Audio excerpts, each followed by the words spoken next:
In a small town surrounded by green hills and narrow streets, there lived an 8-year-old boy who carried a love for music so deep that even he did not understand where it came from. His parents owned a tiny grocery shop at the corner of the street, where the smell of rice and fresh fruit mixed in the air. They worked hard from morning until night, while their son spent most of his time sitting near an old upright piano that stood in the living room. It wasn't a fancy piano. In fact, some of its keys were chipped, and a few made a dull thud instead of a proper note. But to that boy, it was the most beautiful sound in the world. When he first touched the piano, he didn't even know what the black and white keys were called. He simply pressed them out of curiosity, listening to how each one sounded. Over time, he began to copy the small tunes he heard on television or from the radio that played near his mother's shop. He could listen to a song just once and somehow repeat it with his little fingers almost perfectly. At first, everyone thought it was just luck or maybe a child's quick memory.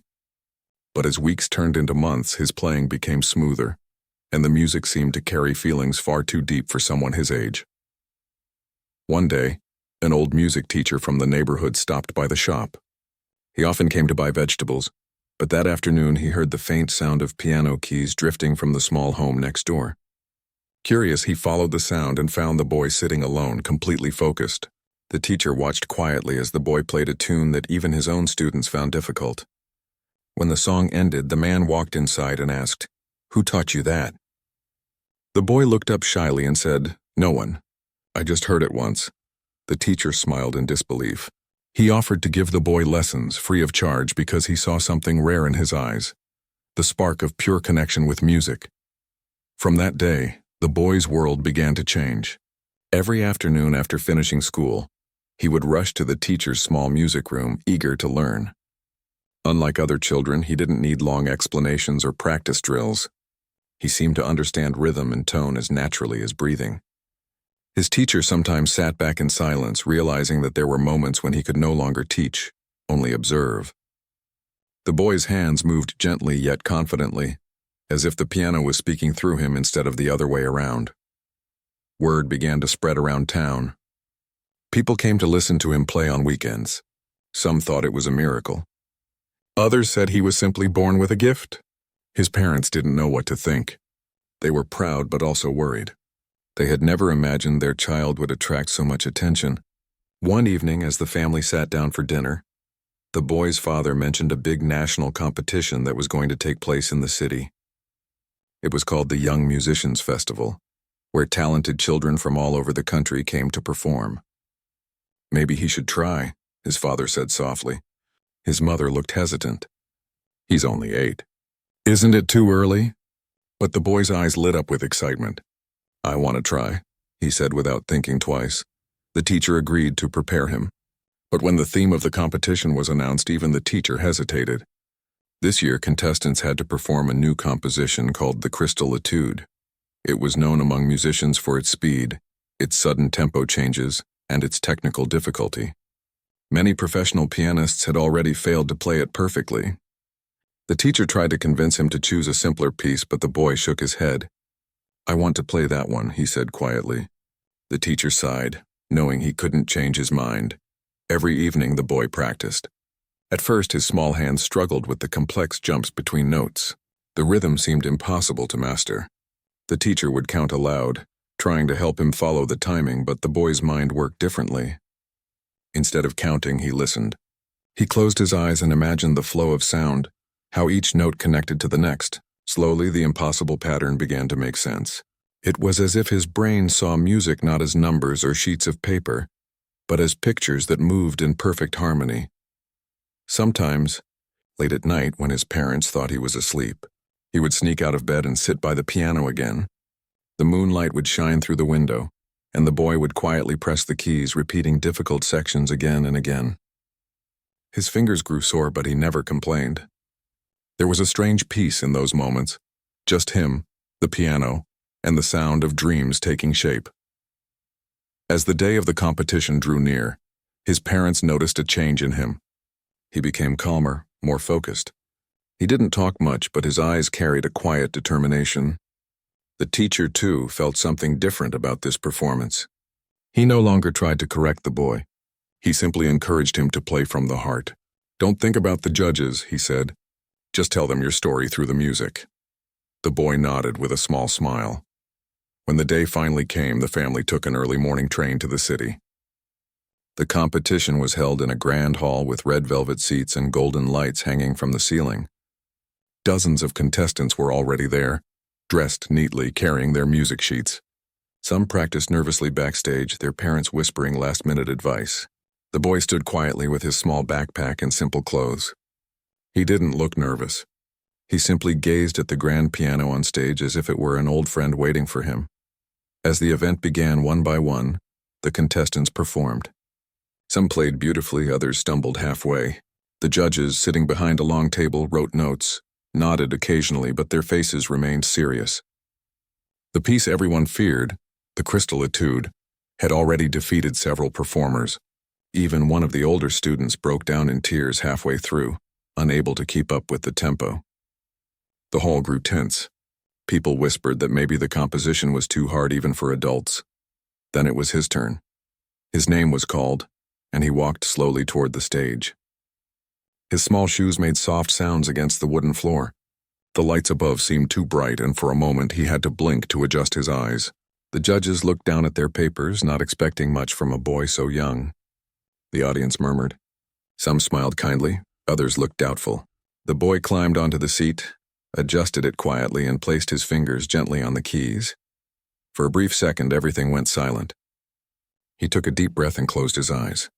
He didn't think of the crowd or the competition. He only remembered the sound of his teacher's voice telling him to tell his story.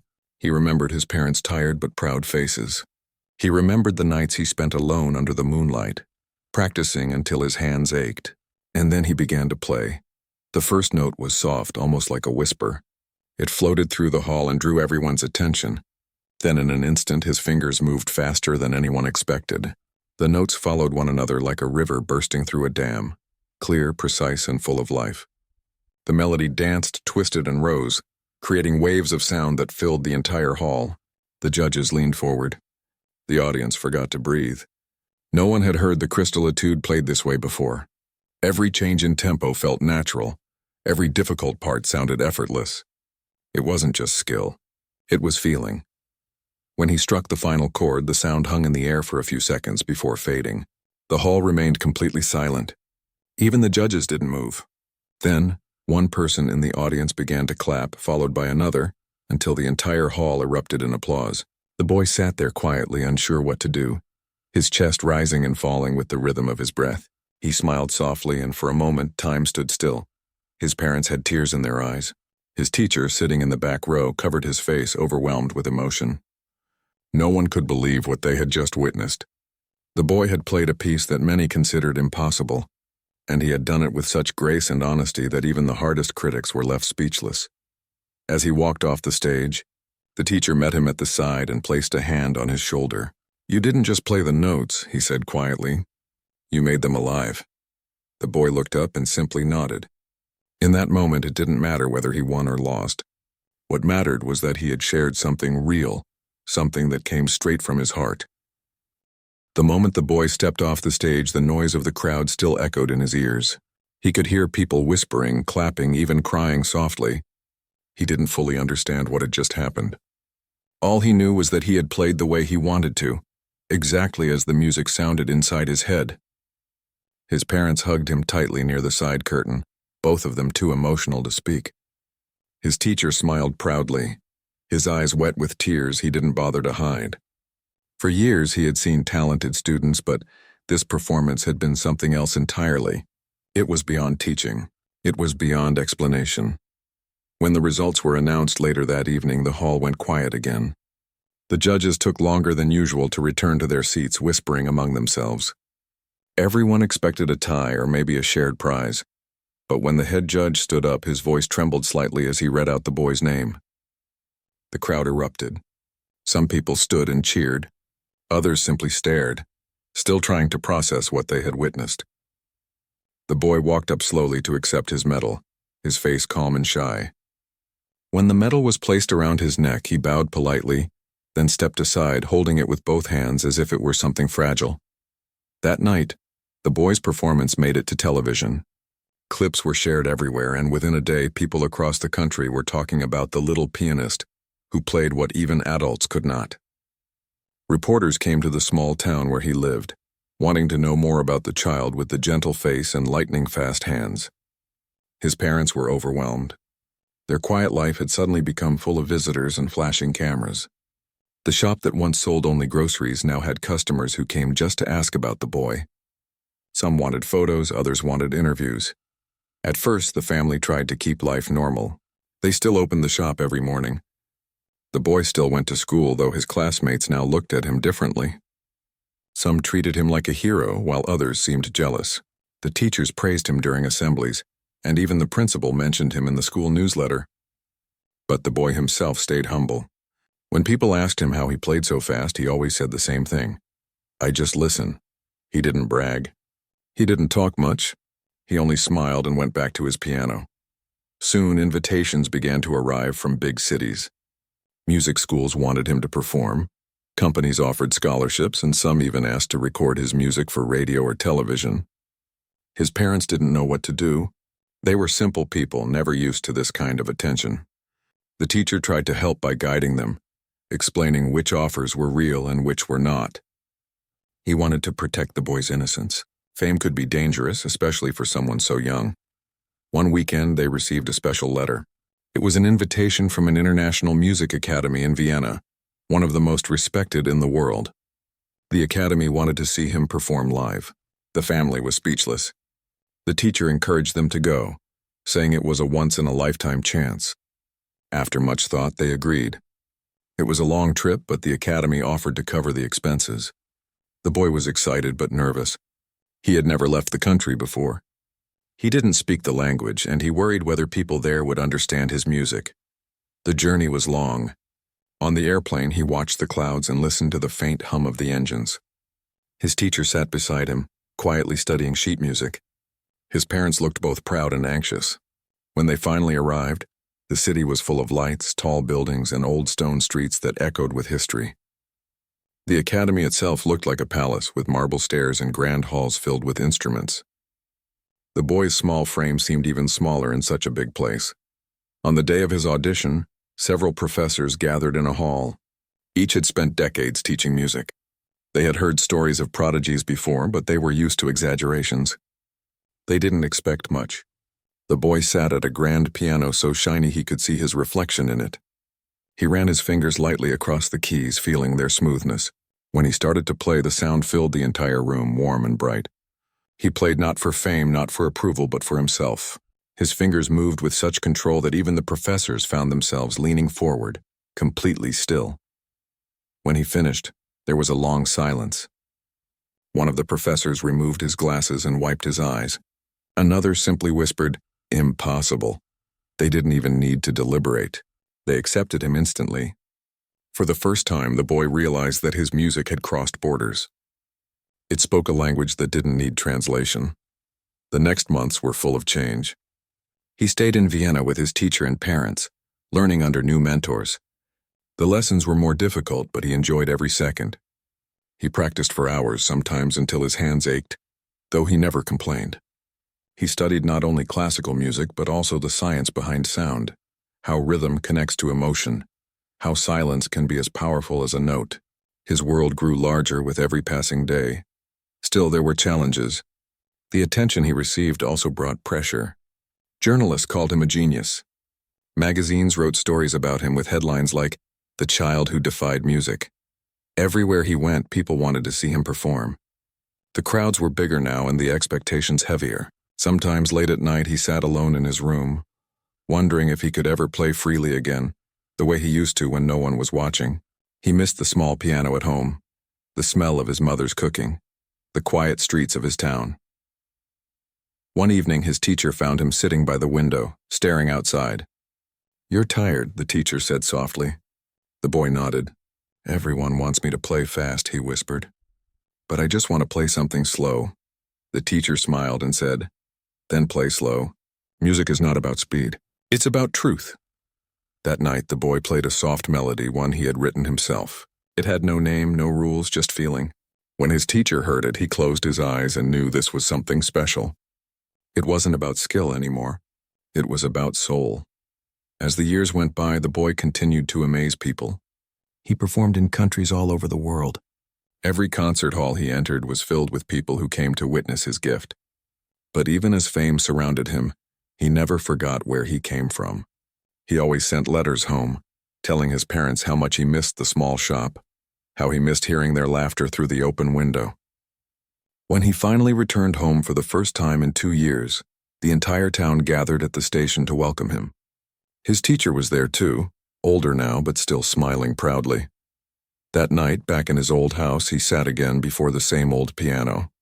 The keys were still chipped, the wood slightly worn, but when he touched them, a deep comfort filled his heart. He played the same tune he had played as a child, the one that first caught his teacher's attention. The sound was simple, soft, and full of memory. His parents listened from the kitchen, holding hands, their eyes filled with tears. They didn't need trophies or medals. That moment was enough. A few months later, he was invited to perform again at the same national competition where it had all begun, this time as a guest artist. The hall was packed with new faces, young musicians who looked up to him. When he walked on stage, the audience clapped for several minutes before he even sat down. He smiled humbly and began to play a new piece he had written himself. It wasn't fast or showy. It was gentle, honest, and pure. The melody told a story of a boy who once dreamed in a small town, who traveled far but never lost his heart. When the final note faded, the silence in the hall felt familiar. Then came the applause, louder than ever before, but this time he didn't bow right away. He sat still looking at the piano, remembering every moment that had brought him there. From the cracked keys of his first piano to the shining halls of Vienna, every sound had been a step in his journey. He smiled softly, knowing that this was just another beginning. The music, as always, would keep guiding him forward, one note at a time. The night after the concert, the boy sat quietly in his hotel room, unable to sleep. The sound of the piano still echoed in his mind. Even though the crowd had clapped for a long time and people had come to congratulate him, there was a strange feeling in his heart. He didn't feel excitement or pride. He felt something else, something he couldn't name. Maybe it was emptiness, or maybe it was longing. He stared out the window at the city lights, thinking about how far he had come from the small house where everything began. In the days that followed, he received countless messages from fans and musicians. People praised his performance, calling him a genius, a once-in-a-century talent. But deep inside, he started to feel tired. Everywhere he went, people wanted him to play. Reporters followed him, asking questions about his next performance. Every stage looked different, but it all started to feel the same. The applause no longer made him happy. He missed the quiet nights at home when he could play for himself without anyone watching. His teacher noticed the change. He saw that the boy's smile was fading, that his eyes no longer had the same sparkle. One afternoon during practice, the teacher stopped him midway and asked, "What's wrong?"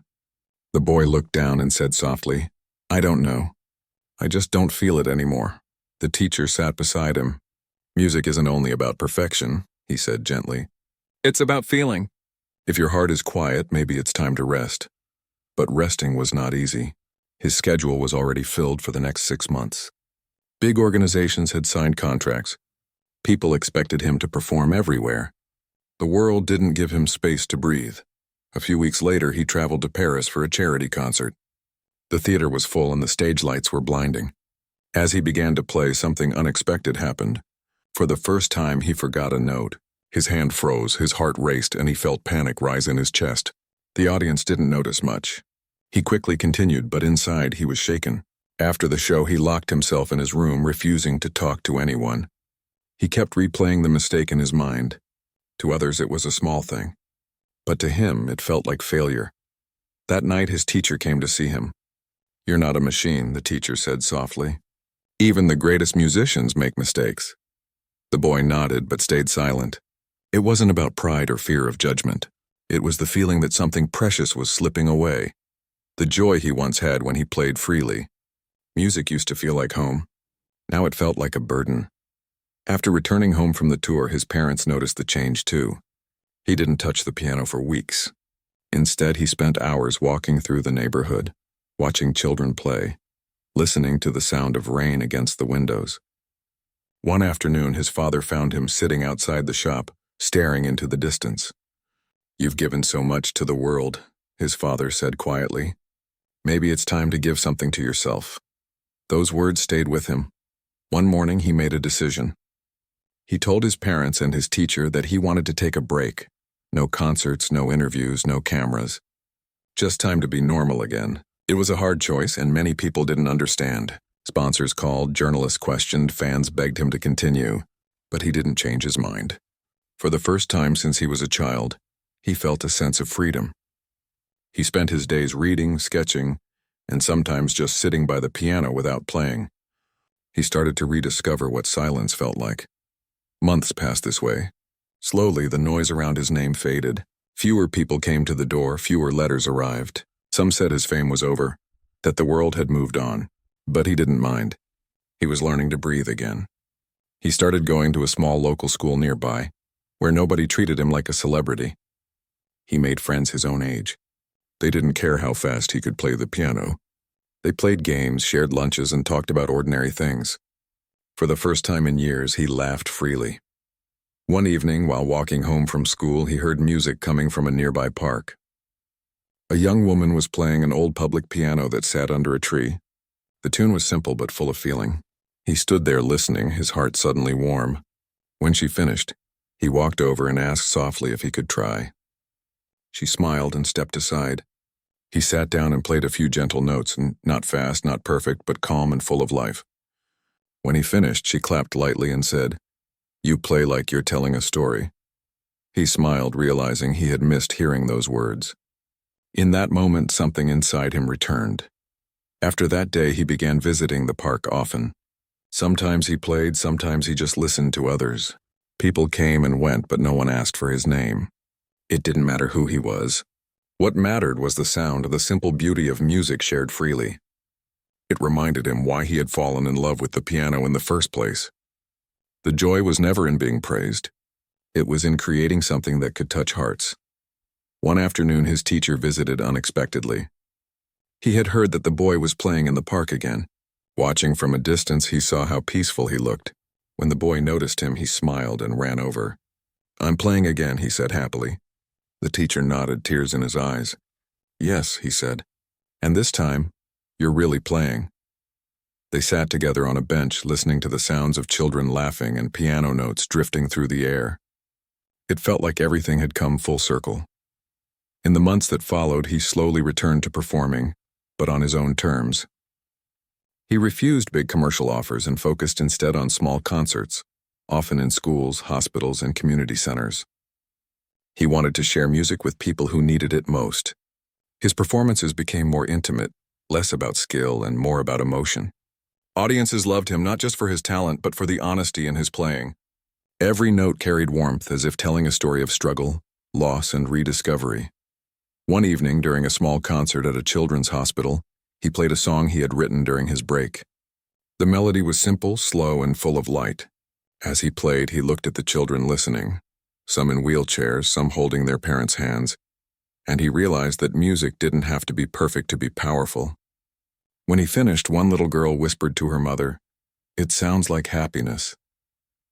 That single word stayed with him more than any award ever could. His music began to change. He stopped trying to impress and started trying to connect. Each performance was different because each audience brought a new feeling. He found beauty in imperfection, strength in softness. His teacher, now older and frail, often sat in the front row during these concerts, smiling proudly. "You've finally found your sound," he would say. And the boy, now growing into a young man, understood exactly what that meant. Years passed quietly. He no longer chased fame or records. Yet, without trying, his story continued to inspire people. Documentaries were made about his life, students studied his performances, and people from around the world wrote letters saying his music helped them through hard times. But he remained humble. When asked about his success, he always gave the same answer. "Music taught me to listen, not just to sound, but to life." One day he returned to his hometown for a special anniversary concert. The same hall where he had first performed years ago was now filled with people who had watched him grow. His parents sat in the front row holding hands just like before. His teacher, now in a wheelchair, was by their side. The boy walked onto the stage, no longer a child but still carrying the same quiet heart. The crowd cheered, but he didn't rush. He sat down, took a deep breath, and smiled. This time he didn't play the Crystal Etude or any of his famous pieces. Instead, he played the soft tune he had once played under the park tree, the one that reminded him why music mattered. The sound was gentle and warm, filling the hall like sunlight through an open window. When he finished, the audience rose to their feet, clapping endlessly. But he didn't need their applause to feel complete. As he looked toward his parents and teacher, he knew he had come full circle. He had found peace in his music again. That night, as he walked home through the quiet streets, he looked up at the stars and smiled to himself.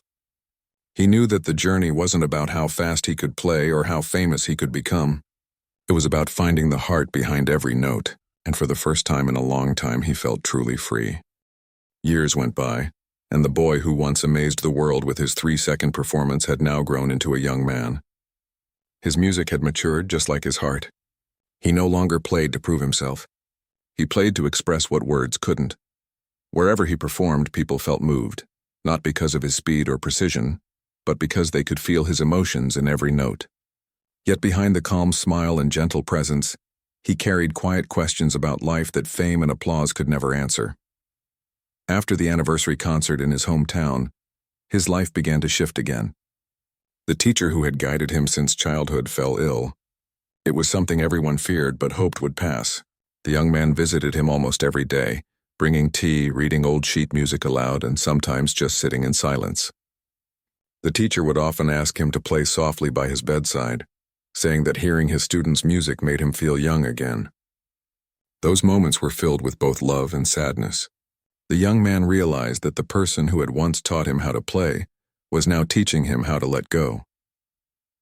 One quiet morning, as sunlight filtered through the curtains, the teacher held his hand and said in a weak voice, "Promise me one thing. Don't stop playing for the world.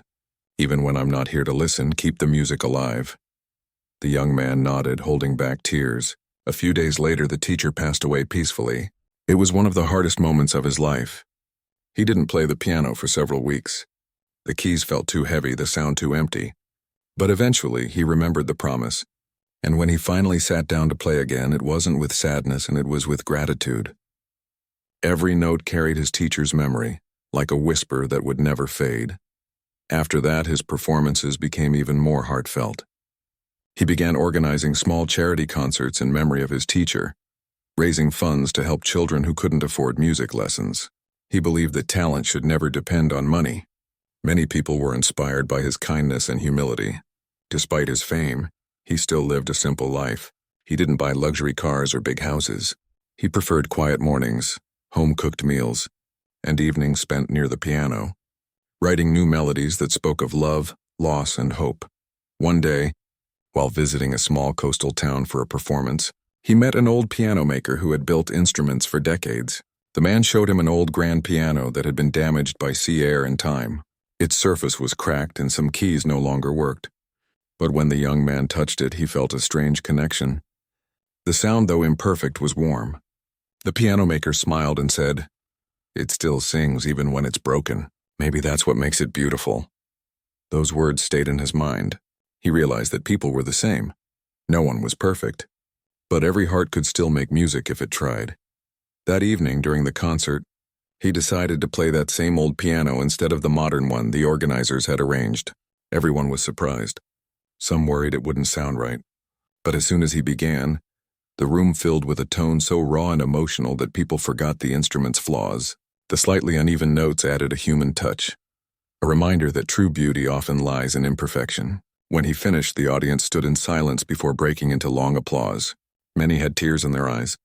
The old piano maker bowed his head, deeply moved. After that night, the young man began to travel with a new purpose. He sought out places where music had been forgotten, orphanages, small schools, remote villages, and played there for free. Sometimes only a handful of people came to listen, but that didn't matter. To him, every performance mattered. He believed that music was not meant for the privileged few, but for everyone who had a heartbeat. In each place he listened to stories, shared laughter, and taught children simple songs.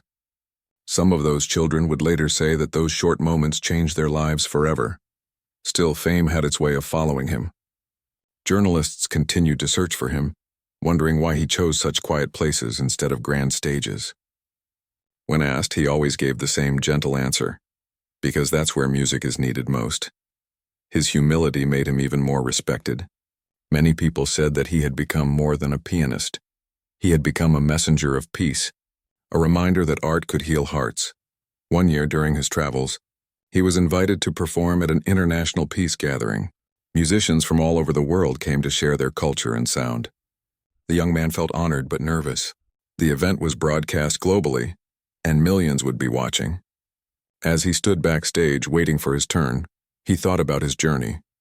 The little boy who once played on a broken piano, the teacher who believed in him, the lessons learned through joy and pain. When his name was called, he walked calmly to the stage, bowed, and sat before the piano. For a few moments, he didn't play. He simply closed his eyes and listened, to the sound of the crowd breathing, to the quiet in the air. Then, with gentle hands, he began a soft melody. It wasn't any of his old pieces.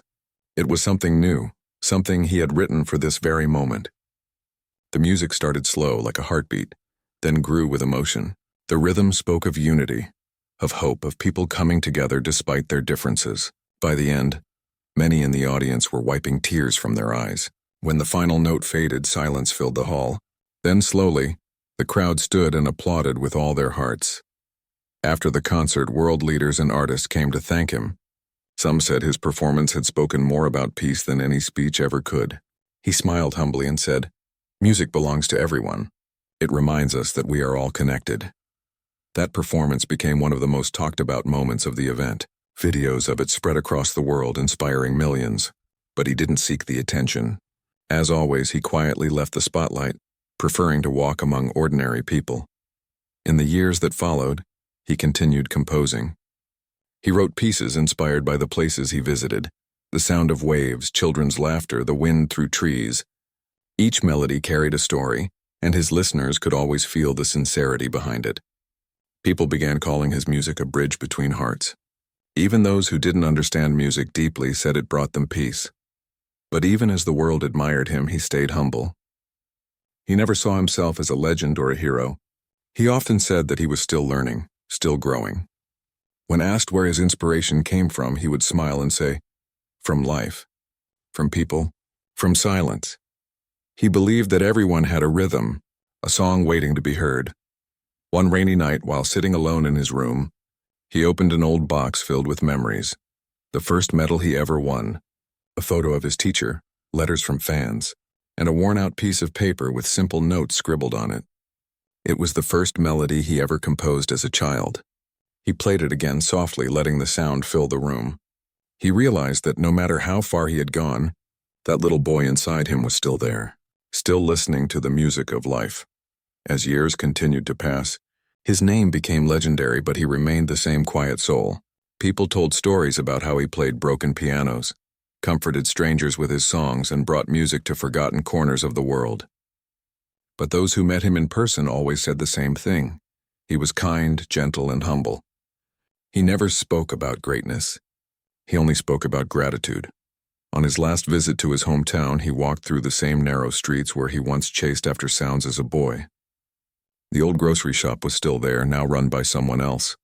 The house where he grew up had aged, but it still felt warm. Inside, the old piano stood by the window, dusty but standing strong. He sat down and pressed a few keys. They sounded rough but familiar. He smiled. Time had changed everything, yet this sound was still home. He began to play slowly, each note carrying memories. Neighbors passing by stopped to listen. They recognized the tune. The same one he had played years ago, the one that started it all. The air was quiet, the sun setting behind the hills. As his fingers moved, it felt as if time stood still, as if his teacher, his parents, and the younger version of himself were all there, listening. When the final note ended, he closed his eyes and whispered softly, "Thank you." That night, as he sat outside under the stars, he realized that music had given him everything: love, pain, lessons, and peace. It had been his voice when words failed and his companion when silence grew heavy. And even if one day the world forgot his name, he knew the music would live on, not in grand halls or golden trophies, but in the hearts of those who had ever felt something when they listened. As the years passed, the young man's legend only grew stronger, though he never cared for fame. What he cared about was the feeling of music flowing through his fingers, the quiet smiles of those who listened, and the peace that came when sound met silence. The world called him a genius, a miracle, a prodigy, but to himself he was simply someone who loved the piano. He often said that music wasn't something he played. It was something that passed through him, something alive. One morning he received a letter from an old friend who worked at a small music school in the countryside. The school was struggling to stay open. The instruments were old, the roof leaked, and they didn't have enough funds to pay teachers. The letter wasn't asking for money. It simply said, "The children here still dream of music, but the piano is broken." He sat quietly for a long time after reading those words. That night, instead of going to a grand concert he was invited to, he packed his bags and took a train to that small town. The school was far from the city, surrounded by hills and silence. When he arrived, the children were surprised. They had seen his performances on television, but never imagined he would visit their little school. The piano was indeed broken. Some keys didn't work. The wood was cracked and one of the pedals hung loosely. But when he touched the keys, he smiled softly. "It still sings," he said. He spent the next few days with the children repairing the piano himself with help from local carpenters. They worked in the evenings, laughing, sharing stories, and sometimes singing as they worked. When the piano was ready, he held a small concert in the school hall. There were no cameras, no reporters, just villagers, children, and their families. The sound was imperfect, yet it filled the room with warmth. Some of the children cried quietly, overwhelmed by the beauty of the moment. He told them, "Music doesn't need to be perfect. It just needs to be true." After that, he decided to stay in the town for a while. He began teaching the children for free. They would gather around him every morning, eyes wide with excitement. He taught them not just notes and scales, but how to listen, to the sound of rain, to the wind, to the rhythm of their own hearts. "That's where music begins," he said.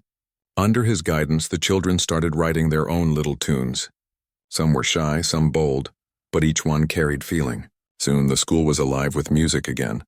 Word spread quietly about what he was doing. More people came to visit, offering help, donating instruments, or simply coming to listen. The small school that once stood on the edge of closing became a symbol of hope. He didn't do interviews or take photos. He only smiled and said, "It's the children who make the magic." For him, this was what music was meant for, to give life, not to seek glory. As the months went by, his health began to weaken slightly. Long tours, sleepless nights, and endless travel had left their marks, but he never let it stop him. When his hands trembled slightly, he would still play, slower but deeper. He often said that age only changes the speed of the fingers, not the heart. His students began to notice how even when he played softly, the room seemed to breathe with him. It wasn't about strength anymore. It was about connection.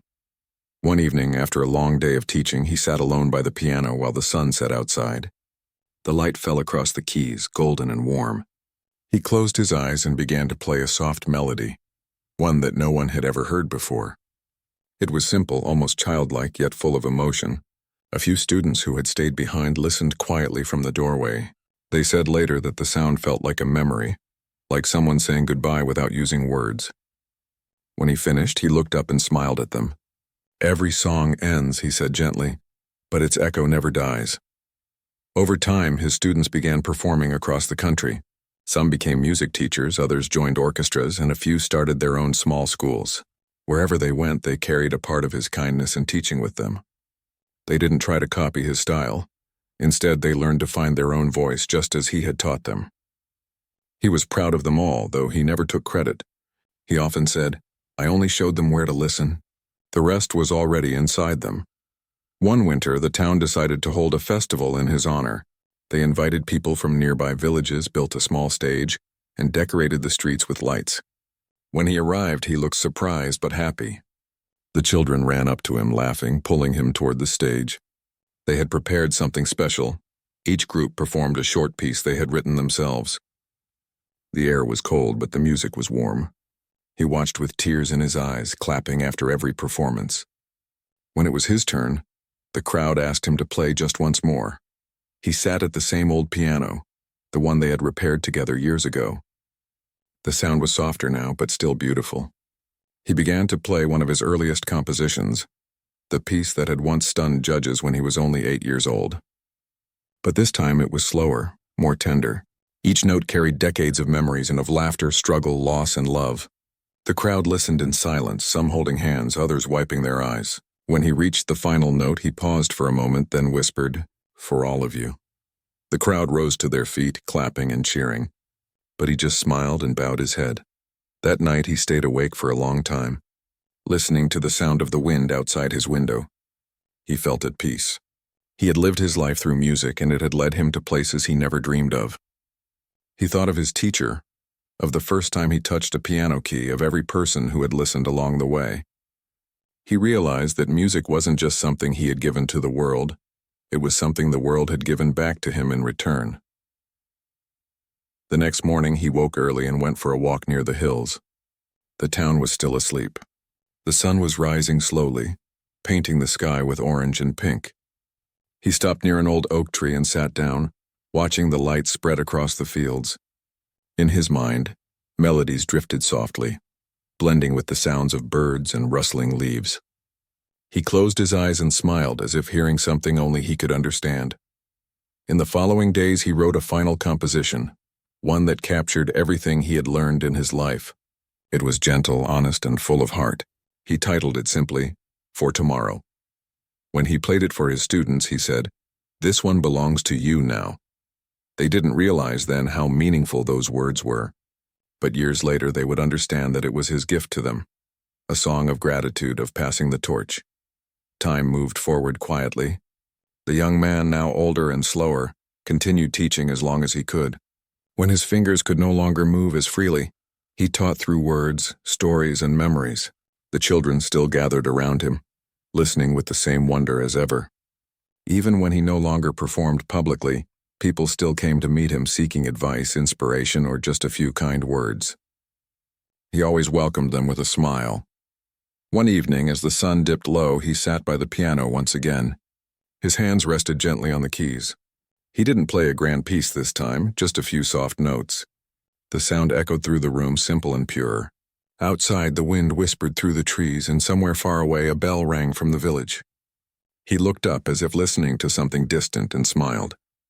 The piano fell silent, but the peace in the air remained. When his students found him later, they said he looked calm, almost as if he had fallen asleep while listening to the music. In his hands was a small piece of paper with a few lines written in delicate handwriting. The song never ends. It only changes hands. Years later, those same students carried his message to the world. They built new schools, wrote new music, and taught others just as he had taught them, to listen, to feel, to love. The melody he left behind continued to echo in their hearts, in the laughter of children learning their first notes, and in every place where someone found peace through sound. And though his seat by the piano remained empty, his presence never faded. Because true music, like true kindness, never dies. It simply finds a new pair of hands to play it again. Years had passed since the pianist's final performance. The world had changed, but his music had not faded. His name had become a story that parents told their children, the tale of a boy who once turned silence into something unforgettable. His students had grown into teachers, composers, and musicians who carried his spirit with them wherever they went. And even those who never met him in person felt his presence through the melodies he left behind. In the town where he had spent his last years, the little music school still stood proudly. The old piano, though worn and scarred, remained in the same corner of the hall. Its surface carried marks from countless fingers, some small, some grown, each one a memory of learning and laughter. The room smelled of polished wood and nostalgia. Every morning, children would fill it with the same innocent excitement he had once inspired. Their teacher, a woman who had been his student years ago, made sure that his lessons lived on. She often told them stories about him, how he would smile when they played, how he taught them to listen beyond the notes. The children listened wide-eyed as if hearing about a legend. One day a letter arrived at the school. It was from a city orchestra that wanted to honor him with a special concert. They planned to perform all his most meaningful pieces in one evening, from the first melody he wrote as a child to his final composition, For Tomorrow. They also wanted the children from his school to open the concert with their own music. The teacher was moved to tears. She gathered her students and read the letter aloud. The children clapped and cheered. They had grown up playing his songs. Now they would play them for the world. The days leading up to the concert were full of preparation. The children practiced every day, carefully following the teacher's guidance. Some struggled with nerves, others with excitement, but all shared the same dream: to make him proud. The old piano was sent to the city to be tuned and restored. It would be placed on stage right in the center as a tribute. Craftsmen worked gently, fixing what they could while keeping its soul untouched. When they finished, the piano looked aged but graceful, carrying the weight of its long journey. When the day of the concert finally arrived, the grand hall was filled with people from all over the world. Musicians, journalists, and admirers came to celebrate the life of the man whose music had touched their hearts. The lights dimmed and the audience fell silent. The children from his school walked onto the stage holding hands. They were dressed simply, their faces glowing with both fear and pride. The teacher stood beside them, her eyes shining with emotion. She nodded gently and they began to play. Their song was soft and pure. It wasn't complicated or loud, just a simple melody inspired by what he had taught them. The audience listened quietly, completely still. The music felt like sunlight after a long winter, gentle and full of hope. When the last note ended, the hall was silent for a few seconds before applause filled the air. The teacher looked up, whispering softly, "He would have loved this." Then came the main performance. One by one, world-class pianists took the stage to play his greatest works. Each piece carried a part of his life: the wonder of childhood, the loneliness of fame, the peace of giving, and the warmth of love. When the orchestra began playing For Tomorrow, the lights softened and the audience held their breath. The music flowed like a conversation between the past and the present. It wasn't just sound. It was memory, emotion, and gratitude. Midway through the performance, something beautiful happened. The conductor stepped aside and one of his former students, now a grown musician, walked to the center. He sat at the same old piano, the one that had traveled from the small town. When his fingers touched the keys, a hush fell over the room. The sound was familiar, not perfect, but deeply human. As he played, a large screen behind the stage began showing old photographs of the pianist's life. Him as a child smiling beside his teacher, him performing before amazed crowds, him sitting quietly at his piano lost in thought. Each image felt like a heartbeat in the music. By the end of the piece, many people in the audience had tears in their eyes. The student lifted his hand slowly from the keys and whispered, "Thank you." The crowd stood up in applause that seemed to last forever. The concert became more than a performance. It was a celebration of a life lived with purpose, of art that had healed hearts across generations. After the event, the orchestra announced that the old piano would be placed in a museum dedicated to great musicians. But his former students requested something different.